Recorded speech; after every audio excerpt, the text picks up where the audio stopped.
All right, Rabbosai, good morning. Good morning. Let us begin.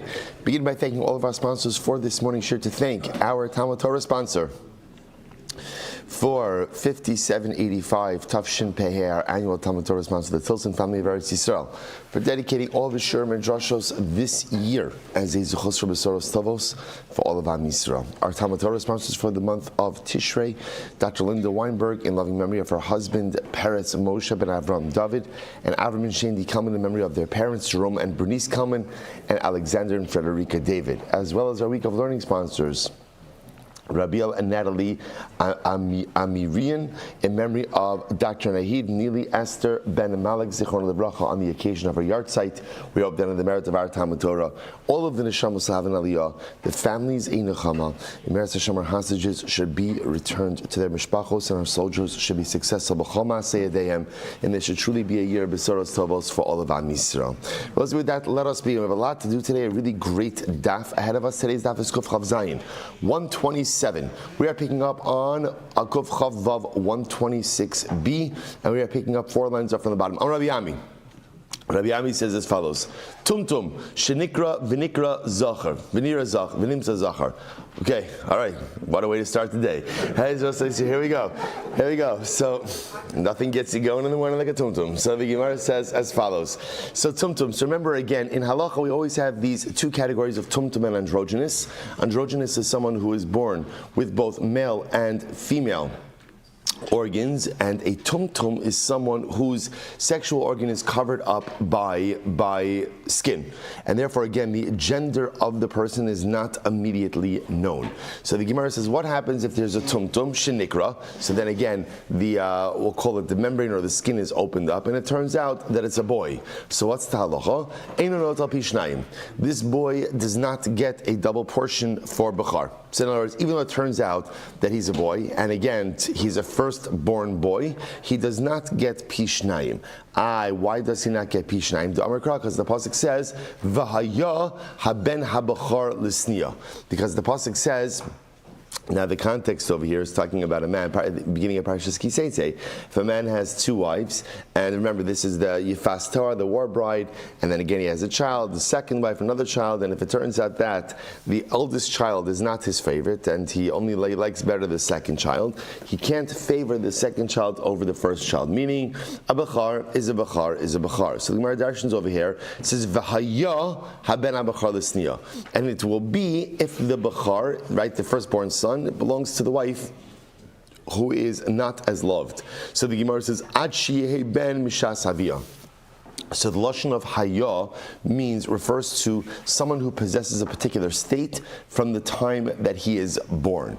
So the idea over here is that what Rabbi Ami is darshaning is, in order for a bachar to be considered a halachic bachar, he has to have that designation from the time of his birth. Therefore, the tumtum, because his gender was unknown at the time of his birth, he cannot be a bachar. I should say, he does not have, at least from a Yerusha perspective, from a Pishnayim perspective, the status of Bechar. Rav Nachman Yitzchak says, Af eno nidon keben sorer umora. Interestingly enough, he also cannot be judged like a ben sorer umora. Remember again, the ben sorer umora is the rebellious son. Why can't he be judged as ben sorer umora? Da'amar ki yihyeh liish ben sorer umora ad sheyeh ben mishas haviyah. So also what you see is this common drasha of Yihya, Haya. These things ultimately again refer to a person who is in a particular state from the beginning. So the idea over here by Bechar, V'haya. In order to be a Bechar for Pishnayim, you have to have been a Bechar from the time of birth. In order to be a Bechar for Ben Sorah Mora, you have to be a Bechar from the time of birth. So the Gemara goes, that's what Nachar by Yitzchak. Next, top of Kuf Chav Zayin 127a. Ameimar said, Af eno mamait mi echelek bechora. So also this is very interesting. Not only that, but ultimately, again, a person does also, such a son also does not diminish the chelek of Bechora. Ultimately, again, the firstborn portion. Now, what does that mean? He's not mamayit his chelek Bechora. So remember, again, the Gemara has referenced this a number of different times, but essentially, how do you go ahead and determine Pishnayim? So there's a couple of different formulas, but the way the Gemara is operating over here is that the formula for Pishnayim would be the following: that you take the number of sons, males, right? Add in one additional son, right? So let's say there are 3 sons, but you actually divide the estate 4 ways, and you give the Bechar 2 out of the 4 portions. That's Pishnayim. So it comes along, bless you, comes along Abimar, and Abimar says that if there is a tumtum son, he doesn't even factor into the number of children amongst whom the estate is divided. Now, the tumtum inherits as a son, right? He just doesn't inherit as a bachar. What the Abimar is introducing right now, let's say there are 3 sons. Let's say there are 4 sons, and one of those sons is the tumtum. He's not a bachar. We've already established he's not going to inherit pishnayim. But let's say he's one of the 4 sons. What Abimar is saying is, when dividing the estate, we divide the estate 4 ways instead of 5 ways. In other words, had we reckoned him as a son, we would divide it up 5 ways. We don't even reckon him as a son for property division, rather, so therefore we'll only divide it up 4 ways. Again, he'll get a portion, but he shares a portion in the 2 remaining slots, not the 3. Okay, the idea over here is not only does he not receive a firstborn portion, Pishnayim, but he's not even reckoned as one of the brothers, a number for the property split. All right, interesting. The Gemara says, "Shneimar v'yalda labanim ad shehei ben b'shas leida." Same drasha. V'yalda labanim until he is a ben from the time of birth. Rav Shizvi Amar af enonim alashmona. I'm switching gears here a little bit. Rav Shizvi said he's not even circumcised on the 8th day. Now, what does this mean?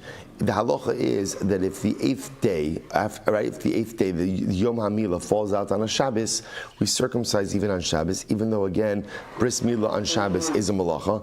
The act of drawing blood on Shabbos is the malacha of shchita. But the Torah says, "V'haya b'yom hashmini."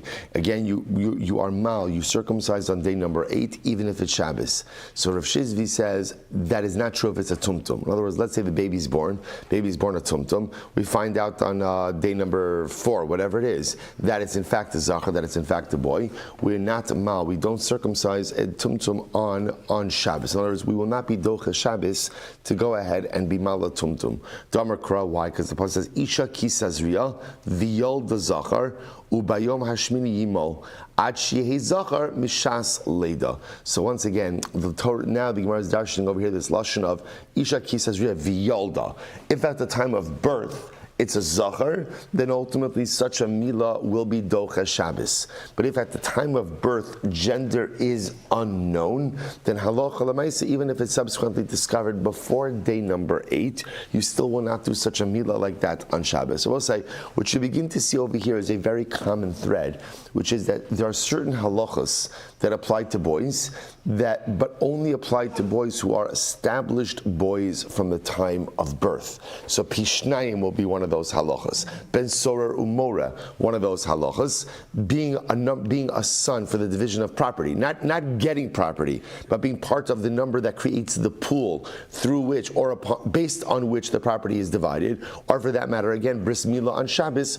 All of these things require definitive male designation from the time of birth, and therefore again a tumtum, even though again subsequently discovered to be complete male, will not be subject to these halachas. Rav Sharvia Amar af ein imo mitama leida. Very interesting. Rav Sharvia says that if a woman gives birth to a tumtum, she doesn't have tumas leida. Now remember again, I will say tumas leida is something we aren't as familiar with today, because today tumas leida and tumas nida have kind of become intertwined. But on a biblical level, aside from tumas nida, which is tuma as a result of menstrual bleeding, there's tumas leida, which is a woman gives birth. The Torah says that she is tameya, that she's ritually impure for a certain number of days, depending on a boy, if it's a girl.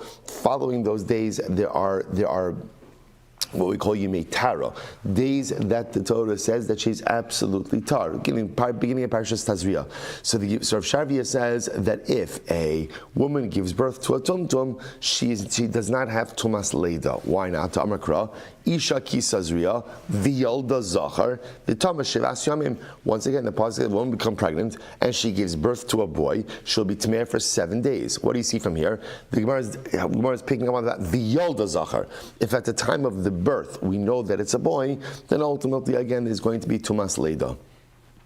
Good. So Gemara said, "Meisei raise the kasha." This was the first wide line, Kof Chav Zayin 127a. So the Gemara says, "Meisvei Hama Pelas Tumtum Ba'androgenis Teishev L'Zachar Ulinakeva."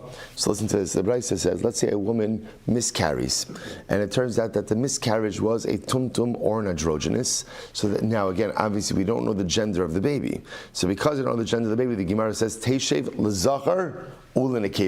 She has to observe Yemei Tuma, right, days of her ritual impurity, both for a boy and a girl. Now, what that means is we have to be machmir. We don't know what the gender of the baby is, and therefore Allah L'maisa she'll have to observe for a boy and a girl. So both say. So what do you see from here? You see from here that a tumtum does generate Tumas Leda. So that contradicts what Rav Sharvia just said, to which the Gemara says, you're right, Tiyufta, Rav Sharvia, Tiyufta. You're right, in Achinami, we just saw, again, although the other positions stated regarding a tumtum seem to remain in place and intact, this particular statement of Rav Sharvia, that a tumtum does not generate Tumas Leda, that was effectively refuted. Shouldn't it go ahead and also refute the position of Rav Shizvi? Remember again, what did Rav Shizvi say? Rav Shizvi said that the baby is not nimol up on, in other words, a tumtum doesn't get his bris milah if the 8th day falls out on Shabbos. So let me tell you to Rav Shizvi. So the Gemara says, Tane sapuki misapkile. No, because according to Rav Shizvi, essentially, we're not sure. We're not sure what the status of a tumtum is, and therefore again, and therefore it deals with this stringently. That's why the Tana over here says, and as Rabbi say, generally, the reason why the Gemara would suggest that it's Kashan of Shizvi is because we generally assume that Tumas Leda and Bris Milah are connected. Why? Because they're mentioned in the same set of psukim. So therefore again, if you're going to establish that halacha l'maisa, a woman who gives birth to a tumtum, has Tumas Leda, has ritual impurity as a result of birth, then bepashtus, I would assume that the halachos of bris milah apply to such a baby as well. And if before day number 8 it is discovered that this is a boy, then halacha l'maisa, he should get his bris milah even on Shabbos. That refutes Rav Shizvi, who says that we don't do a milah on Shabbos for a boy who was born as a tumtum. To which the Gemara says, not necessarily Tana, sapuki misapkile l'chumra. Again, the Tana could just be unsure, and therefore the Tana is machmir. So I both say, so the chumrah manifests itself in different ways, right? So when it comes to bris milah, the chumrah will be, don't do bris milah on Shabbos. When it comes to Tumas Leda, the chumrah will be, there is Tumas Leda. Okay, if that's the case, in other words, if that's the case that we're mesupak and it's a chumrah, then the halacha should be teishev l'zachar ulenekeva ulenida mibayle. So we'll say if that's the case, then halacha l'maisa, we should be machmir all around by tuma, and we should say that she should observe the periods of ritual impurity for zachar, nekeva, male, female, and nida. And nida, because maybe this birth doesn't generate any tumas leda at all. To which the Gemara says, kasha. You're right. That's a good question. All right. So it says, Gemara says, so what comes out over here is that now, obviously, why are we doing this? Why are we doing this? So remember, we're doing all of this because of the statement of Rabbi Ami. Rabbi Ami's statement was important for this particular discussion because Rabbi Ami was the one who said that a tumtum does not get pishnayim, right? A firstborn, turns out that he's a boy, but at the time of his birth we didn't know he was a boy. Firstborn tumtum, who's then later on discovered to be a zachar, does not get pishnayim. Does not get double portion as a bachar. Why not? Based on Rabbi Ami's drasha, that in order to be a bachar for inheritance purposes, you must be a certified bachar from the time of birth. If it's only discovered later on, ultimately again, you don't get pishnayim. Fine. So let's analyze a bit. So Amar Rava. So Rava said as follows. We'll say I'm on Kuf Chav Zayin 127a in the wide lines, 3 lines in. Amar Rava. So Rava said, Tanya Kava said Rabbi Ami.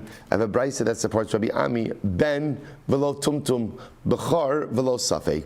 So I'll say. So the pasuk says again, same pasuk we were quoting before. Kisena leishteina shema achasu v'achasnua v'yadolo banim ha'uva v'asnua v'haya haben habechar l'snia. So haben, right? Bain teaches me that it has to be a certified zuch, a certified male from the time of birth, right? Not a tumtum. Bachar, what does Bachar teach me? V'lo safek. Has to be that it's a firstborn child and not a safek. Okay, what does that mean? So the Gemara says, Bishlama bein v'lo tumtum kidrabiyami. So I understand the first part of the drasha, that in order for a Bachar to be entitled to Pishnayim, he has to be a certified male from the time of his birth. From the time of his birth. Ella, Bachar v'lo safek lafuke mai. But what does it mean when it says he has to be a Bachar and not a safek? What does that mean, not a safek? So this is fascinating. Midarish Rava. So this is based on Rava. What did Rava say? The Darish Rava, Shtei nashim sheyaldu beis zecharim b'machvei. So let's say there are two women who gave birth to boys in hiding. Now listen, if you look at the Rashbam says this is 7 lines up from the bottom. Shtei nashim shel adam echad. So let's say Reuven is married to two, right? Yaakov is married to two women, Rachel and Leah. Rachel and Leah, everyone's in hiding, and Rachel and Leah both give birth to boys. What's the challenge? The challenge is we don't know who is the firstborn. Now remember again, both of these sons, although both of these boys are sons of Yaakov, one father, two mothers, both give birth to boys. We're not sure who was born first. And therefore, again, remember, so Pishnayim, double portion, goes to the Bechor of the father. So we don't know who gave birth first. So what's the halacha? So the Gemara says, Kosvin harsha zelazeh. So this is very interesting. So the Gemara says, now we'll say, here's the issue. So let's fast forward a little bit, right? And let's say again, Baruch Hashem come out of hiding. We're still not sure who the Bechor is. And Yaakov has a number of other children, right? So let's say Yaakov has 12 sons, right, all together. And now, so what happens? Now, 120 years later, Yaakov passes away. So these first two boys, again, one of them wants to collect the Bechorah. The other brothers say, no. We're not giving you anything. Prove that you are the Bechar. Now the issue over here is neither of these boys could prove who's the Bechar. What do they know? One of them is the Bechar, right? So what could they do? So this is actually fascinating. So Rava says, or the Gebraisa says, that they could write a shtar harsha. They could write a shtar, and both say, so a harsha essentially means, the way we translate a harsha today is a power of attorney. Like when you sell your chametz, right, that document that you write empowering whoever you see, your rabbi, to go ahead and sell the chametz, that's called the shtar harsha, power of attorney. It's entitling someone to do something. So here's what's interesting. Gemara says, they could each essentially write a shtar harsha for the other. In other words, that, let's say, for example, son 1 writes a shtar harsha for son 2, essentially saying like this, right? Either you're the Bechar or I'm the Bechar. If I'm the Bechar, I am empowering you to collect the Bechorah on my behalf. And if you're the Bechar, you're collecting it on your behalf. Now, after they collect it, what are they going to do? They'll split it. They'll split it because, remember, again, no one knows who the Bechor is over here. But at least if they kind of write that shtar harsha for each other, the firstborn portion can be collected and then be split amongst the two of them. Incredible. So the Gemara says, Amalei Rav Papa Rava, Vaha Shalach Ravin. So I says, okay, so that's the halacha. Now watch this. This is fascinating. Sorry. Amalei Rav Papa Rava. So Rav Papa says, Rava, Vaha Shalach Ravin. Ravin sent the following message. Davar zeh sha'alti l'chol rabosai.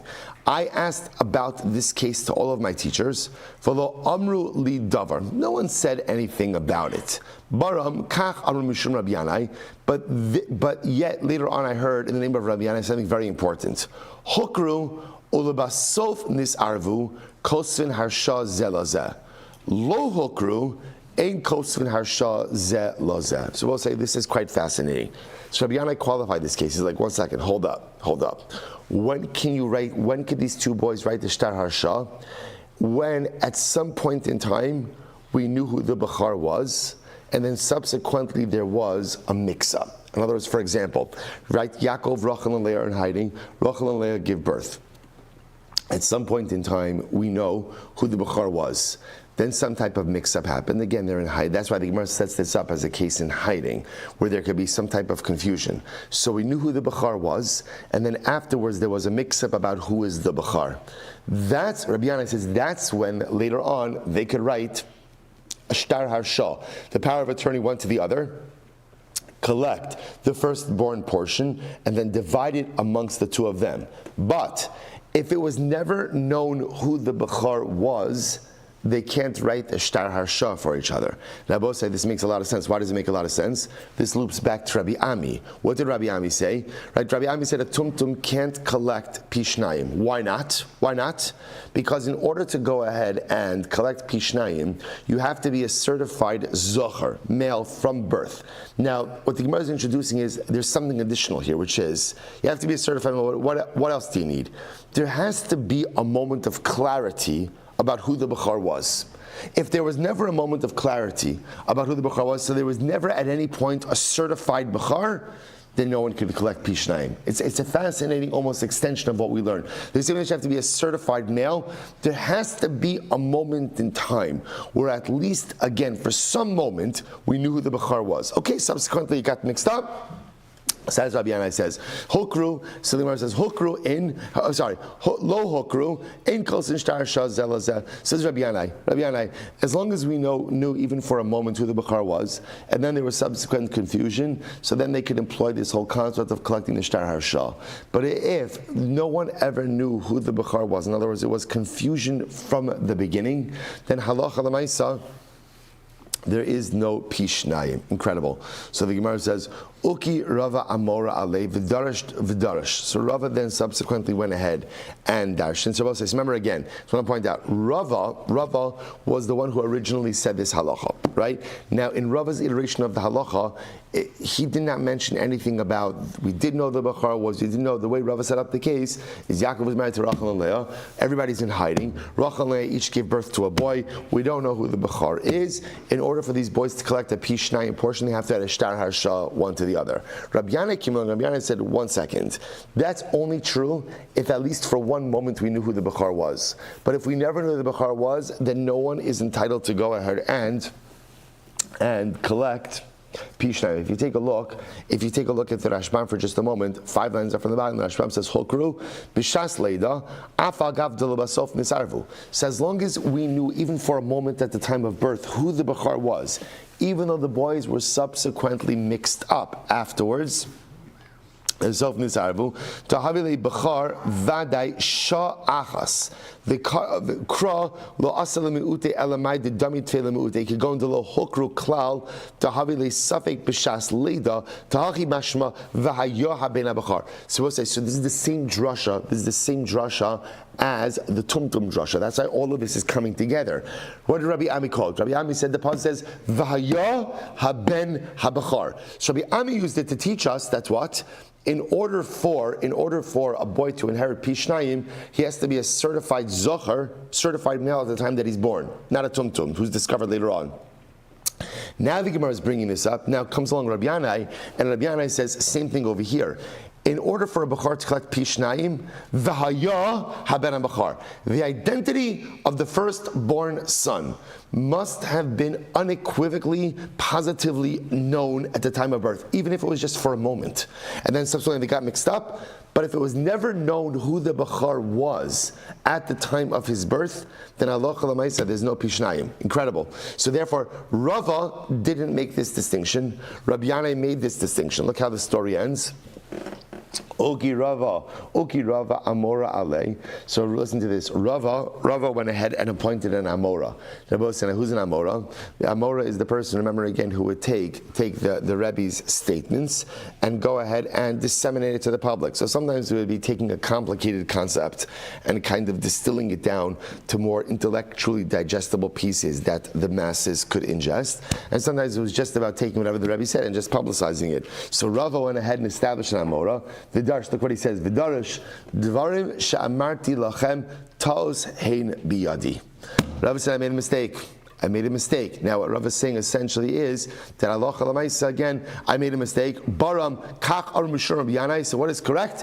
What is correct is the way Rabbi Yanai said it. Hukru ulabasof nisarvu kosvin harsha zelazeh. Lo hukru ein kosvin harsha zelazeh. So Rava retracted his position And Rav said the halacha follows Rabbi Yanai, namely, again, if at the time of their birth it was known who is who, right? If at the time of their birth it was known that halacha l'maisa, again, one was the bachar, even though subsequently they went ahead and they got mixed up, you satisfy the criteria of v'haya haben habachar, then you could employ this idea of them writing a shtar harsha, one for the other.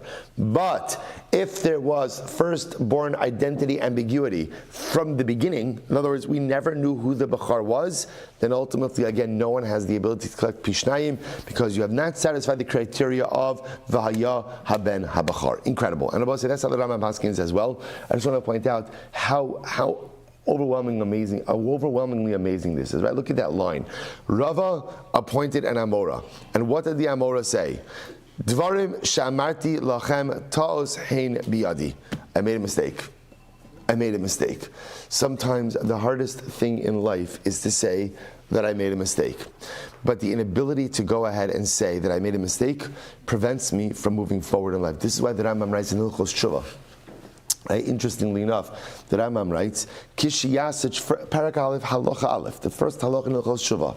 Kishiyasa Tshuva, v'yachzor mechet'o, chayiv lihisvados. The Rambam says the first step in tshuva is vidui. And what's the first step in vidui? Chatasi, avisi, pashati, va'asisi kach v'kach, writes the Rambam. It's Parak Aleph, Halacha Aleph.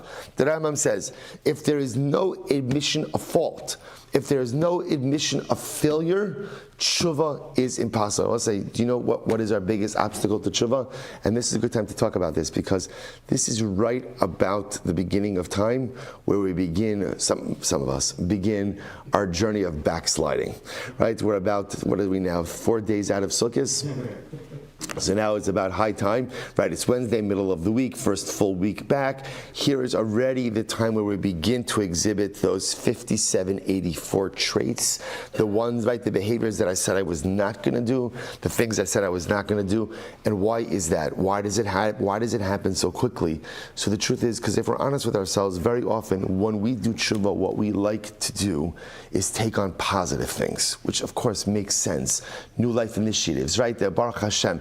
Thank God we live in a time where every single day there's a new Yomi, right? It does like that. And tomorrow Zohar Yomi, and the Kabbalah Yomi, Arizal Yomi, it's going to be fantastic. Hey, so I'll say, so we love it, right? And we take it on, and it's beautiful, and it's fantastic, and always growing, and always this, and it's beautiful. The problem just is that real change only occurs when one tackles the things that are broken. If I'm not willing to tackle the things that are broken, if I'm not willing to set up my Amora and say, Dvarim sha'amarti lachem ta'os hein biyadi, I made mistakes, and those mistakes are biyadi, I'm still holding on to them. Until I find the strength to say I've made mistakes, and I'm ready to correct them, and here's what I'm going to do to correct them. Chatasi, avisi, pashati, kishiyasa tshuva, v'yashuv mechato, chayiv lehizvados. Until I can recognize the stuff that is broken, and take the reparative steps to be able to fix it, I can accomplish great things. But I'll never fully self-actualize. And I think if we're honest with ourselves, that's one of the big reasons why we often find ourselves kind of hovering in a similar area in life. I'm doing a lot of great stuff, but I'm not fixing the stuff that's broken. And if I don't have the courage to fix the stuff that's broken, to be able to look at my life and to be able to say, Dvarim sha'amarti, or maybe for us many times it's Dvarim sha'ani oseh ta'os hein biyadi, it's hard to get the complete level of life traction. Incredible. And it's incredible that Rava set up an Amora. I don't know, I feel like he could have said this on his own, right? But he had to set up an Amora. I made a mistake because sometimes the only way to know for sure that you're going to fix your mistake is to kind of publicize it. Don't publicize your mistakes. But at the end of the day, and fascinating that Rava did this. Okay, so the people of Akra Da'agma, that's the name of a place, sent a fine message to Shmuel. Yamdin Rabbeinu, Rabbi, teach us. Hayamuchzakin bazeh shehu b'char. So it's fascinating. Let's say we know Yaakov is married to Rachel. And Yaakov has a son, Ruvain, let's say it's a couple of sons, Ruvain, Shimon, and Levi. And as far as we know, based on what we know, Ruvain is Yaakov's oldest son. They must say, now how would you know that Ruvain is Yaakov's oldest son? So the simplest way to know that someone is your Bechar is how? right? The good old saliva test, right? If someone tells you, right, that they have an eye ailment and they need good saliva, and that person sends you to their firstborn son, that's a bachar, right? That's a bachar. So Lamaisa, again, so we know that Reuven is Yaakov's Bechar. V'amar Aviv al Echar Becharhu, and what happens? But Yaakov says, you know what? Reuven's not my Bechar, Shimon's my Bechar. So in this case over here, circumstantially, we knew that Reuven was the Bechar, but now Yaakov is coming along and saying that a different son is his Bechar. Mahu, what's the halacha? So Shalach Lehu Kosvin Harsha Ze Lazeh Amud Beis Kuf Chav Zayin 127b. So say this is fascinating. So what do we say? Okay, look. So now we don't know. We thought that Reuven was the Bechar. Now Yaakov is saying that Shimon is the Bechar. So we don't know. So what's the halacha? Reuven and Shimon should write a shtar harsha, one for the other, right? That power of attorney. So therefore, again, when Yaakov dies, look, we don't know who's really entitled to collect the Pishnayim, so they should just write a shtar harsha, one for the other. Okay, so the Gemara says, what does that mean? Manav shach, what kind of psak halacha is that? Ikra banan svirale lishtach lu kirabanan. So remember again, this is Shmuel. So they're asking Shmuel, if you hold like the Rabbanan, then send to the people of Akra. Now, again, we don't know what the Rabbanan hold yet. We'll see that in just a moment. But if you hold like the Rabbanan, then tell the people of Akra what's the name of their place? Akra de Agma, tell them that Allah is like the Rabbanon.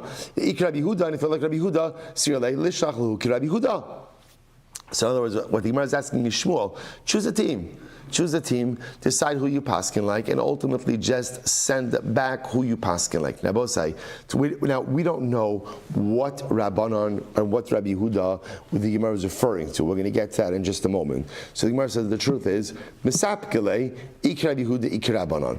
Shmuel wasn't sure whether he paskin like Rabbi Huda or the Rabbanon, and therefore again he sent them back like a little bit of this veiled, not veiled, but this compromise answer. So the Gemara says, what are you talking about? What Rabbi Huda, what Rabbanon are you referring to? So here we go, the Sanya. So I'll say this is fascinating. So the pasuk says Yakir and Alachirim.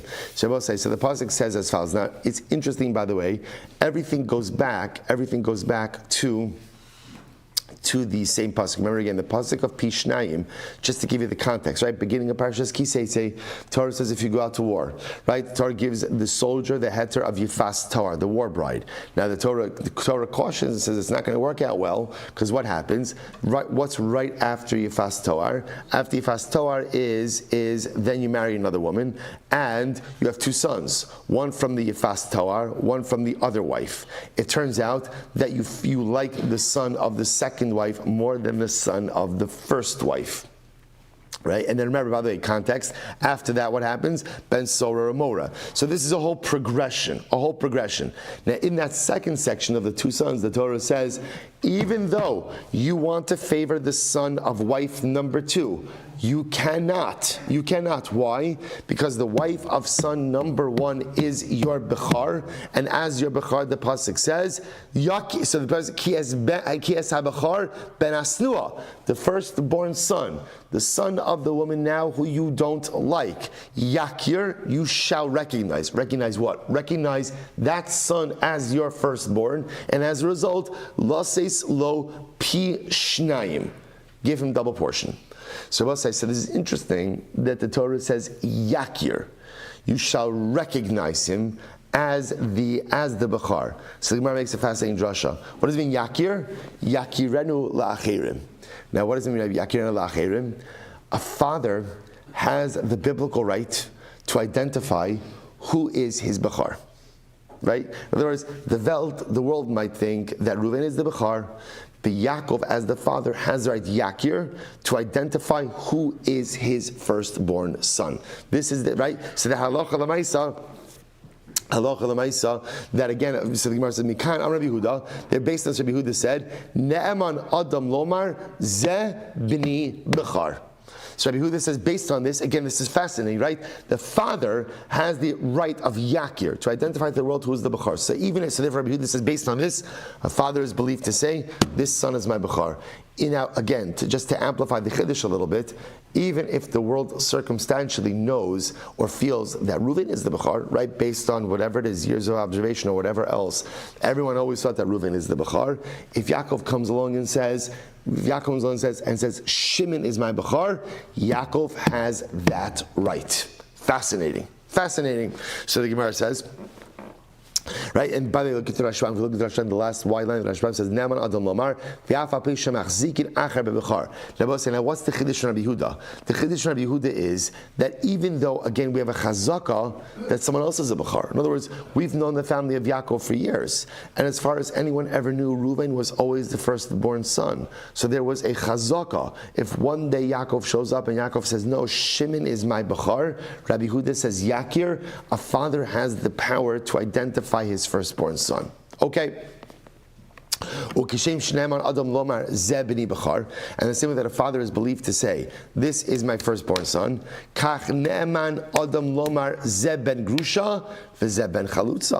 So really, essentially, what the Gemara says is as follows: is that halacha l'maisa, a person has the ability to go ahead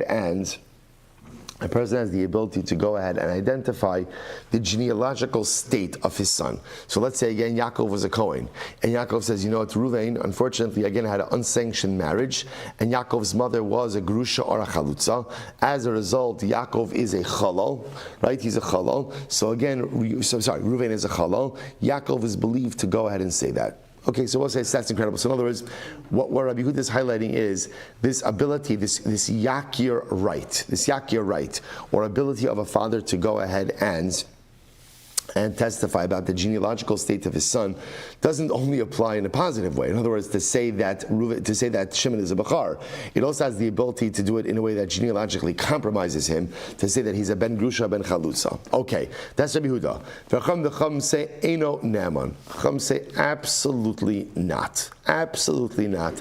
He is not Ne'eman. The Rashbam says over here, almost right across the Rashbam, to the left. The Chum Eino Ne'eman, Lo Bechar, V'lo Bechalal, Ukigon Shemachzikin Ba'acher Shu Bechar, Ukramu Ki B'tzarech HaKera, Kigon Shebo Mechadash Bekan, Ve'im Muchzakin Ba'acher Men. So let's say this. Chacham say no. What do they say no to? The Chacham say this. If we have a chazaka, let's say again in this case, right? Yaakov is married to Rachel. They have multiple sons. And we've always known that Reuven is the Bechar. That's the Chazaka. So ultimately, Yaakov doesn't have the ability to change the Chazaka. Now, what does Yaakov have the ability to do? As we're going to see, so what do the Chacham do with the phrase Yakir? Yakir is like this. Yaakov and Rachel move to town. And Yaakov comes with 3 sons, Reuven, Shimon, and Levi. And we say, Yaakov, who's your Bechar? And Yaakov says, Reuven. Yaakov's believed. In other words, where there is no information, Yaakov is believed to go ahead and testify. He is believed to say, this is my Bechar. But when we have an established chazaka that Reuven is the Bechar, Yaakov is not believed to change that chazaka by identifying another son as his Bechar. So if I will say, this is dramatic. So now we got the full circle, right? So now, the people of Akra da Agma sent a message to Shmuel, this exact case. We've got this guy Yaakov. Yaakov's got 3 sons, Reuven, Shimon, and Levi. We always thought that Reuven was the Bechar. So ultimately, again, now Yaakov is claiming that Shimon is the Bechar. What do we do? So now, and what does Shmuel send back? Shmuel sent back, so look, Reuven and Shimon should write a shtar harsha for each other, and they should collect Pishnayim between the 2 of them, and split it. So we'll say, so why did Shmuel give such a psak halacha? Why did he say that? Now we understand it. Shmuel was unsure, do we paskin like Rabbi Huda, or like the Rabbanan? Once again, what's the machlokes? The Torah says, Yakir Oso. The father has the right to identify who is the Bechar. What does that mean? Rabbi Huda says, let's start backwards. The Chum say what it means is if we have no knowledge, father is believed to say, this is my Bechar. But if we have a chazaka, father is not believed to change the chazaka. Rabbi Huda, father is always believed. And then even if we have a chazaka that a certain son is a Bechar, father has the ability and the right to change that chazaka and to identify another son as the Bechar. Incredible. Sigmar goes weiter.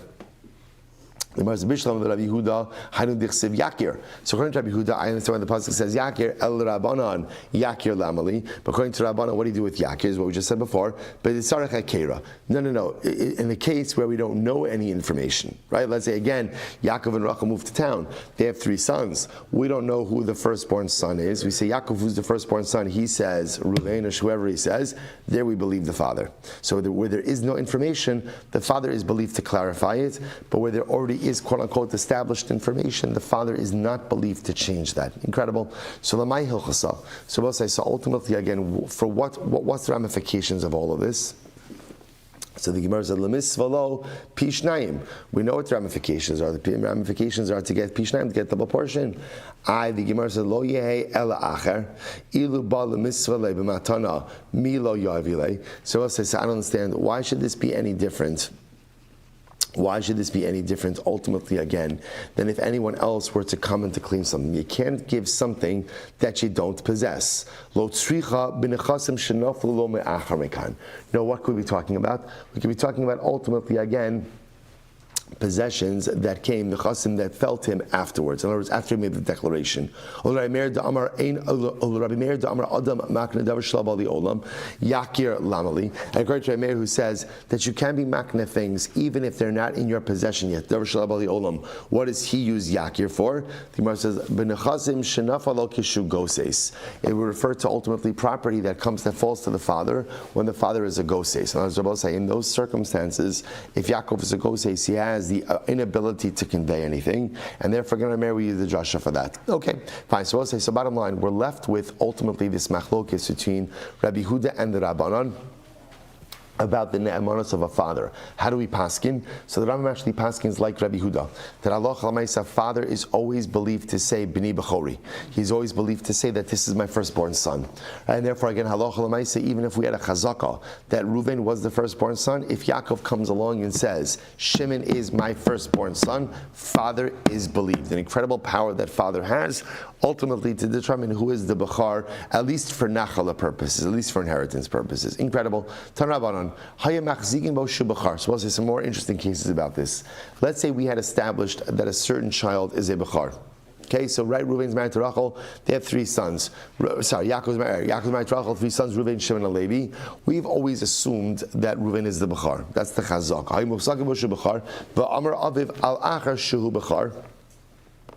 Right, and now Yaakov comes along and says, no, Shimon is my Bechar. Ne'eman. Ultimately, again, father is believed. Okay, that's the position of Rabbi Yehuda we've established on the previous sugya. Listen to this. But let's say we had a chazaka that Reuven is not the Bechar. Right? And now what happens? Va'amar aviv Becharhu. And now Reuven came along and said, he is my Bechar. He is my Bechar. Eino Naaman. Shabbos say, so this is a little bit of a different case, right? So in case number 1, we had a chazaka that a certain son is the Bechar.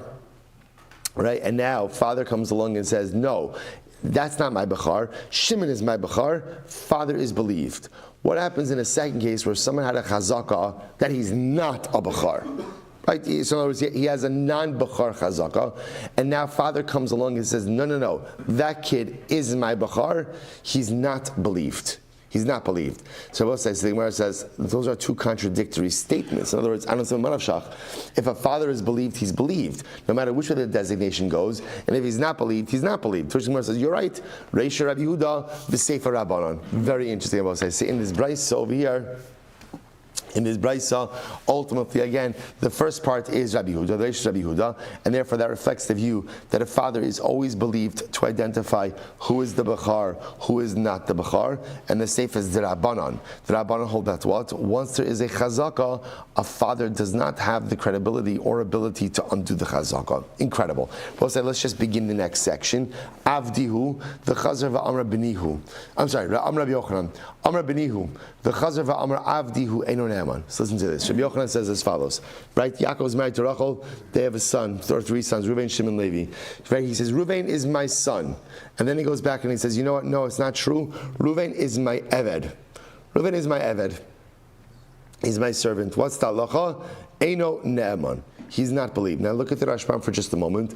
The Rashbam is in the wide lines, 2, 4, 6, 8, about 9 lines down. Eino ne'aman, b'may da'amar hashta avdi, v'leka l'meimar hayde karle mitchila b'ni, mishum da'avo kibno, de'ein derech likro la'avdo b'no. So Moshe, listen to this. So now Yaakov comes along and says, this boy Ruvain, he's my son. And then he comes along and he says, he's my Eved. Now we ask him, Ruvain, what's going on over here? If he's your Eved, then why did you call him your son? And what does Yaakov respond? All right, we'll stop over here for today. We'll pick up Emir Hashem with this case tomorrow. Some really fascinating cases. We'll see distinctions between family issues, tax issues, tax implications in tomorrow's Gemara. Shkayach, everyone. All right, Chevron Zoom. Have a wonderful day.